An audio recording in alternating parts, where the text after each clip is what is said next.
لصحيح مسلم داهات وحديث زيد كري ثابت ديجيريتو دفرميد روجيكشان پیغمبر إخوة عليه الصلاة والسلام سواري استركيبو كسواري استركيبو برولاي باخكاني بني نجار روش علي كاتيك نيزك بويا ولوي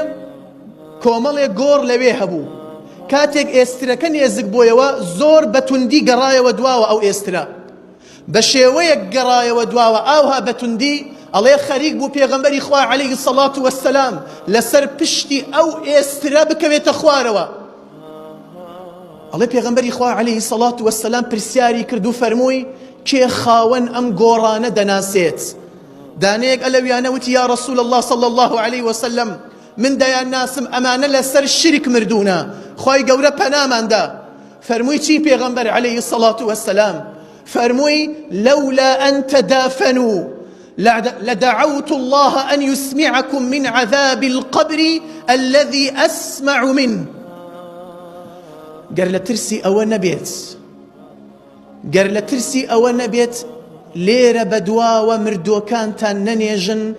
أو داوام دكر لخداي قورة إستاكا وجوتان لسزاي أم قورة بيت وكو تشون من جمليتي بويا رحمتي خدايا كخداي قورة السزاي ناو قول ريشاردوتا ولا إيما كنايبينين ونايبيستين أجينا والله هيت كسيق لإيما نيويرا مردوي خوي بنيجيت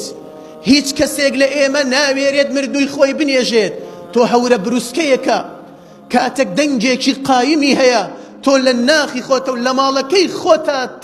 ترسي جا تجاورا جود لهاوارو نالي تاوان باران بيت كالجير قورة شون سزادة درين بيقو من تحملي أو ديمنا ناكي بويا رحمتي خدايا كلا إيمي زندواني شاردوتوا بلان بيغمبري إخوة عليه الصلاة والسلام جوي للسزاي ناو قور دبو وآجل كانش جويان ليتي خوش بستان حديثي صحيحي لسرا بيغمبري إخوة عليه الصلاة والسلام دفرميت إن الموتى ليعذبون في قبورهم حتى إن البهائم لتسمع أصواتهم أو مردو تاوان باراني كوا لناو قوركان يان دا سزا ددرين آجل كان جويان ليتي